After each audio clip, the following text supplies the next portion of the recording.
Welcome to the Rockstar Mentor Podcast, the podcast to inspire you and bring the kickstart you need to crush it in the art industry. So join Sonya each week to bring you the art of marketing your creative service or product.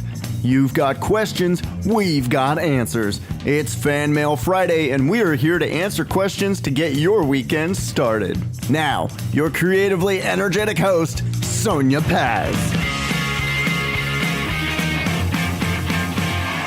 Hey everybody, Sonya Paz here, Rockstar Mentor Podcast. And here we are today, it's Friday, and I want to make sure that we can get some of your Q&A here on the air.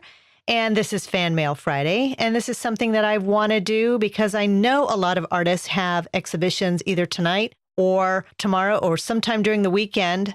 And I have found that some of the questions that I get asked throughout the weeks are about how to deal with being nervous or how to overcome some of the fears on someone who, one, has never done this before, or maybe you've done this and you still get the jitters. There was a point in time when I had 4 or 5 exhibits a month, and that's not including the art and wine festivals. This is including everything. The art and wine festivals, I had exhibits at different galleries. I had exhibits at my gallery.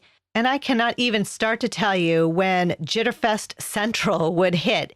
And I wanted to make sure that everything was set in the right place, that all my price tags were up, all the staff knew what was going on.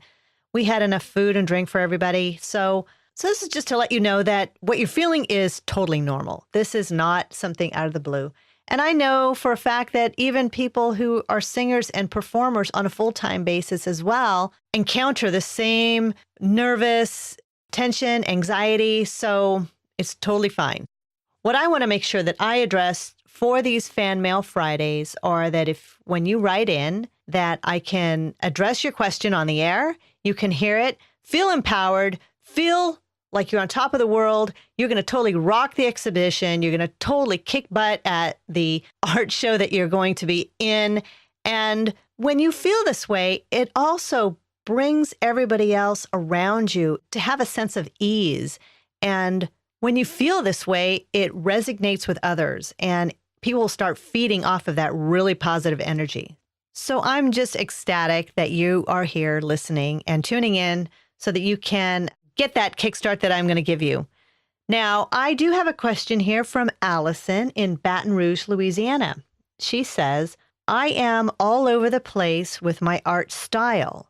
Which style do I pick that will sell well? She has included a couple of images of her work that she's done.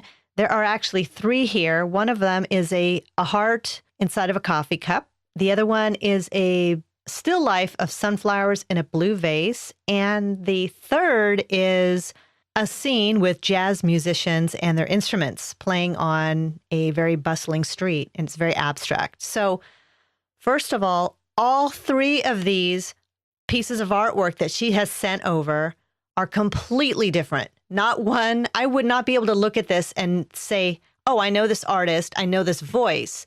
The 3 pieces look like they were created by 3 different people, and that's great, and that's fine. But the point is that when you start getting your own voice and you start finding the style that comes from your heart that you know is yours, and you've really pegged into this and you're not copying another person's work. Now, I'm going to mention that as starting out as an artist, you're going to want to start creating different types of work. You're going to admire other people's artwork. I've had people use my artwork as inspiration for their art growth in the direction that they want to start working in. But as you start creating and you want to start collecting a specific customer base, you're going to want to really hone in to the style that is true from your heart, that you know is yours, and that you are not copying somebody else's work or mimicking someone to the point where the imitation versus flattery factor comes in and you're not gaining any points. And I'm going to tell you why you're not going to gain any points with this, because as you start building your client base, you want to have them collect your work because it's your work. Now, that's fine if you want to create all different kinds of artwork, but look at the long-term goal of this.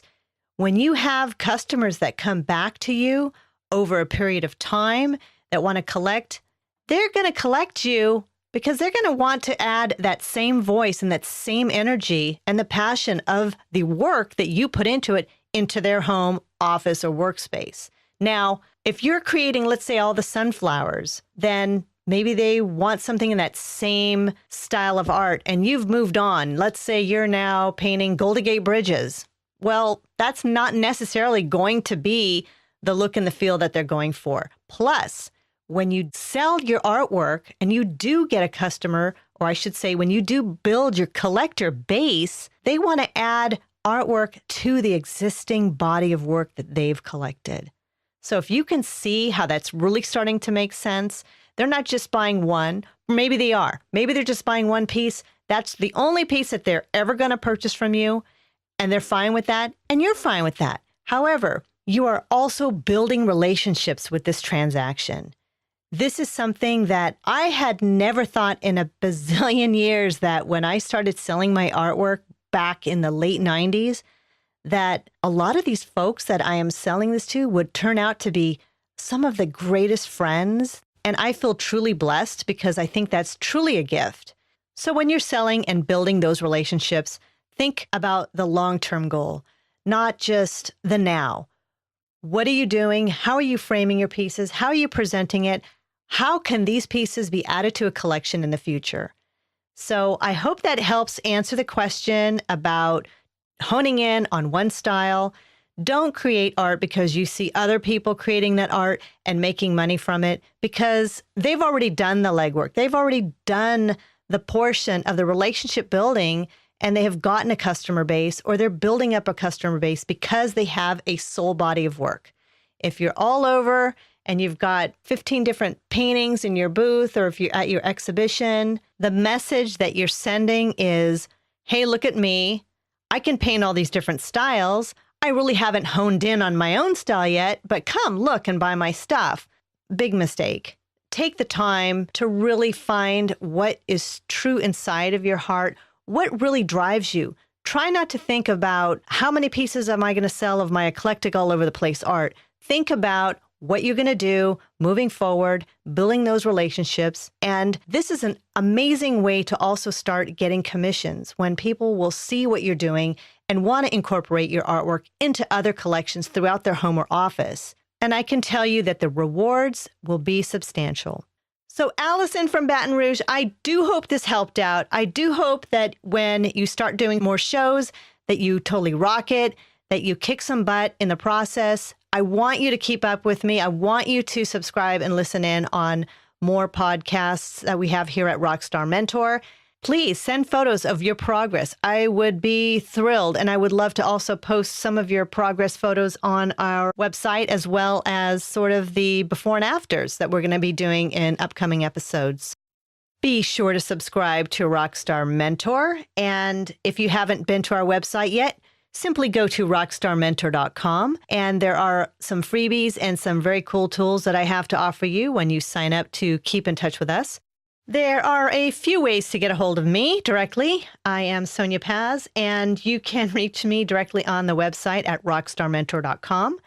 If you have questions that you would like to have me read on the air, go to the Contact Us page and ask those on the form and submit that. It comes directly to my office right here on my desk. And Facebook.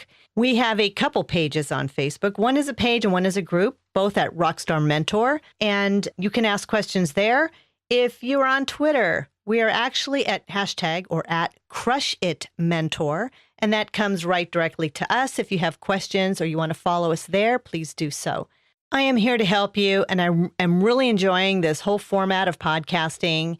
And if it wasn't for you folks and your amazing questions, concerns, and tuning in and having faith in this entire program that we are starting, I wouldn't be doing this, and I wouldn't be enjoying it so much. So have a great weekend, and we will see you next week on our regular scheduled show, which will be airing on a weekly basis. And I think we're going to wrap it up. So let's rock this thing. Have a great one. Thanks, everyone.